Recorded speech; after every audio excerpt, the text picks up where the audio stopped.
2 కప్పులు పొట్టు మినపప్పు తీసుకున్నానండి. అయితే దాన్ని 2 గంటల సేపు నానబెట్టినప్పుడు దాని పైనున్న పొట్టంతా కూడా పక్కకి జరిగిపోతుంది కదా! ఆ తర్వాత ఆ పొట్టు వేస్ట్ చేయకుండా ఇంకొక రెసిపీకి ఉపయోగించుకోవచ్చండి. అయితే ఈ 2 కప్పుల మినపప్పు నానింది 2 గంటల సేపు పక్కన పెట్టుకొని దాన్ని మిక్సీ పట్టుకోవాలండి.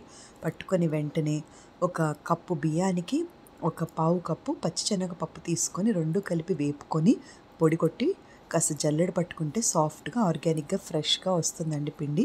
అయితే ఈ మినపప్పు రుబ్బిన మినపప్పుకి ఈ శనగపిండి, బియ్యపు పిండి 2 కలుపుకొని మనము కొద్దిగా ఉప్పు అంటే ఒక చెంచాడు ఉప్పు పట్టిందండి. తర్వాత వాము ఒక 1½ చెంచా లేదా 2 చెంచాలు కూడా వేసుకోవచ్చు. అది మీ టేస్ట్ బట్టి.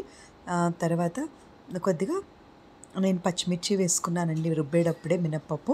మీకు అలా కుదరకపోతే కారం కూడా వేసుకోవచ్చు. ఒక అర చెంచానో మీ టేస్ట్ బట్టి కారం వేసుకోండి. ఆ తర్వాత ఇవి మనం మురుకుల గిద్దలో పెట్టి పిండి కొంచెం కొంచెం వాటర్ పోస్తూనే కలపాలండి. ఎందుకంటే ఆల్రెడీ మనం మినపప్పు రుబ్బేటప్పుడు వాటర్ వేస్తాం కాబట్టి అది పిండిలో ఆల్రెడీ నీళ్లు జారుగానే ఉంటుంది. ఈ మురుకులు ఏదైతే ఉన్నాయో అవి మళ్ళా మనం వాటర్ ఎక్కువగా వేస్తే నీళ్లు ఎక్కువగా అబ్జర్బ్ చేస్తాయండి. ఒకవేళ హై టెంపరేచర్‌లో పెట్టినా బయట మాడిపోయి లోపల ఉడకవు. ఒకవేళ లో టెంపరేచర్‌లో కనుక పెడితే నూనె గుంజేస్తాయి. సో, మీడియం టెంపరేచర్ అయితే ది బెస్ట్ అండి. అందులో ఈ మురుకులు మనం మినపప్పు కలిపాం కాబట్టి చాలా క్రిస్పీగా వస్తాయి. ఇక్కడ మొన్న నేను చూపించిన మెథడ్‌లో ఏమో మినపప్పు వేపుకొని పౌడర్ కొట్టి చేయడం అండి. ఇది మంచిగా ఫ్రెష్‌గా మినపప్పు ఓ 2 గంటలు నానబెట్టుకొని దాన్ని రుబ్బి ఇలా ఇదొక మెథడ్ అనమాట. అయితే పొట్టు మినపప్పు కాబట్టి ఇంకా న్యూట్రిషియస్, చాలా మంచిది కూడా హెల్త్‌కి కూడా.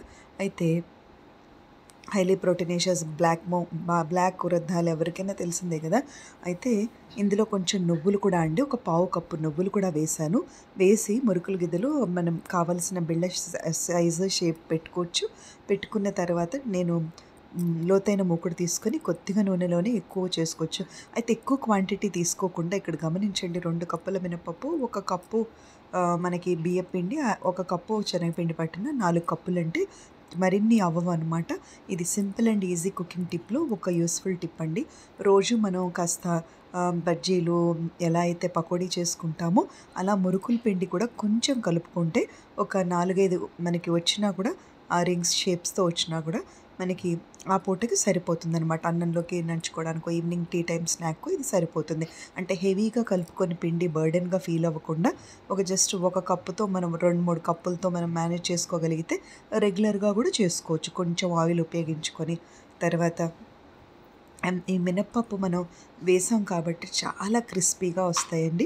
ఎప్పుడూ కూడా మురుకులు చేసిన వెంటనే మూత పెట్టకూడదనమాట. మూత పెడితే మెత్తపడిపోతాయి. ఇవి చక్కగా మనం ఎయిర్ టైట్ కంటైనర్‌లో కనుక పెట్టుకుంటే ఈవినింగ్ టీ టైమ్ స్నాక్‌కి, మార్నింగ్ కాఫీతో కొంచెం తీసుకోవడానికి బావుంటుంది. మంచి స్నాక్ అనమాట ఇది. అయితే మనం పొట్టు మినపప్పు వేపి అలా మనం పొడి, ఒకవేళ పొట్టు మినపప్పుతో దీన్ని మనం నానబెట్టి పైన పొట్టు తీసాం కదండీ! అలా కాకుండా మనం పొట్టు తీయకుండా కూడా డ్రై పౌడర్‌గా కూడా